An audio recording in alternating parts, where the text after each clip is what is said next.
Viral team আসলে বাস্তবে viral হয়েছে। মোজাম্মেল যাতে আমার চেয়েও অনেক ভালো বড় মানের যাতে উঁচু গোলকিপার হয়। প্রতি মাসে একটি করে আর্থিক অনুদান প্রতি মাসের 5 তারিখের ভিতরে পৌঁছে যাবে। ছোট্ট যে মোজাম্মেল তিনি কিভাবে গোলকিপিং করছেন, যেহেতু আমি একজন গোলকিপার এবং তার স্বপ্ন,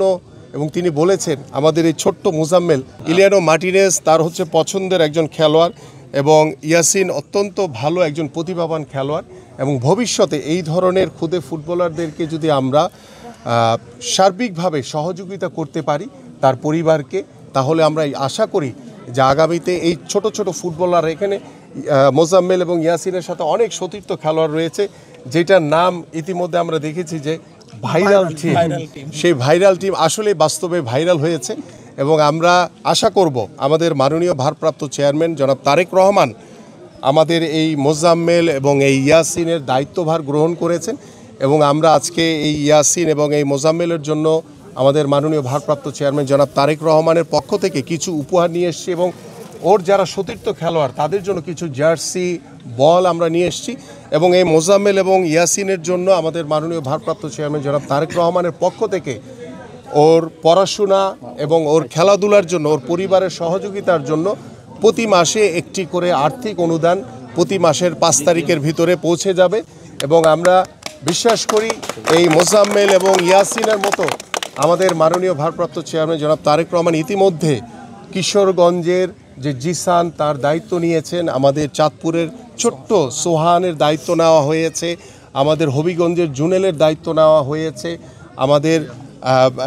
ঢাকা উত্তরে যে রিয়াদ রয়েছে যিনি বেলুন বিক্রেতা ছিলেন, সেই ছোট্ট রিয়াদের দায়িত্বভার গ্রহণ করা হয়েছে। আমরা এভাবে বাংলাদেশের আনাচে কানাচে যারা প্রতিভাবান খেলোয়াড় রয়েছে তাদের সকলের দায়িত্ব নিয়ে ইনশাল্লাহ আগামীতে আল্লাহবাক যদি আমাদেরকে রাষ্ট্র পরিচালনার সুযোগ করে দেন, ইনশাল্লাহ নির্বাচনের পরে এই ক্ষুদে ফুটবলারদের প্রতিভা বিকাশের জন্য আমরা আমাদের যে বিভিন্ন জায়গায় যে বিকেএসপি নির্মাণ করা হয়েছে, বিকেএসপি রয়েছে, সেই বিকেএসপিগুলোতে তাদের পড়াশোনা থেকে শুরু করে খেলাধুলার সকল দায় দায়িত্ব বাংলাদেশ সরকার গঠন নিবে এই প্রত্যাশা করছে। আমরা বিশ্বাস করি যে এই মোজাম্মেল এবং ইয়াসিনের মতো যারা বাংলাদেশের আনাচে কানাচে ক্ষুদে প্রতিভাবান ফুটবলাররা রয়েছে, ক্রিকেটাররা রয়েছে, দাবারু থেকে শুরু করে বিভিন্ন প্রতিভার খোঁজে কিন্তু আমরা প্রতিটি দিন প্রতিটি মুহূর্ত আমরা বিভিন্ন সামাজিক যোগাযোগ মাধ্যমে বা আপনাদের মাধ্যমে মিডিয়ার মাধ্যমে জানতে পারি, ঠিক সেখানে আমরা খুঁজে চলে যাই। আমি যখন শুনেছি যে আমাদের এই ক্ষুদে মোজাম্মেল একজন গোলকিপার হিসেবে ভবিষ্যতে বাংলাদেশ দলে খেলতে চান, আমি একজন গোলকিপার হিসেবে অবশ্যই প্রত্যাশা করি এবং আশা করি যে মোজাম্মেল যাতে আমার চেয়েও অনেক ভালো বড় মানের যাতে উঁচু গোলকিপার হয়, এই প্রত্যাশাটা আমি করি। এবং পাশাপাশি এখানে ইয়াসিন রয়েছে, ইয়াসিনের সেই প্রতিভা আমি দেখেছি যে অত্যন্ত বলের প্রতি তার যে কন্ট্রোল, বলের প্রতি যে তার ক্ষিপ্র গতি রয়েছে, এবং সেই ক্ষিপ্র গতি যাতে ভবিষ্যতে বাংলাদেশ ফুটবল দলকে ইয়াসিন এবং মোজাম্মেলদের মতো এখানে খুদে অনেক ফুটবলার রয়েছে যারা মোজাম্মেলের সতীর্থ খেলোয়াড় হিসেবে বিভিন্ন সময় ওর সাথে খেলে, তাদের প্রতিও আমার শুভকামনা থাকলো যে মোজাম্মেলের মতো যাতে, ইয়াসিনের মতো যাতে অন্যান্য জায়গায় যারা রয়েছে তাদেরকে নিয়ে যাতে আমরা ভবিষ্যতে একটি ক্রীড়াঙ্গনের বাংলাদেশ তৈরি করে বাংলাদেশের যে রাজনৈতিক যে ব্যবস্থাপনা, গুণগত পরিবর্তন দরকার,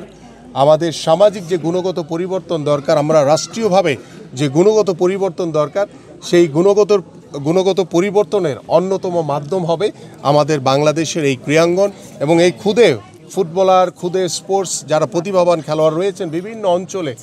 তাদেরকে কালেক্ট করে ইনশাল্লাহ আমরা ভবিষ্যতে একটি ক্রীড়াঙ্গনের বাংলাদেশ গড়ব, এবং ক্রীড়াঙ্গনের মাধ্যমে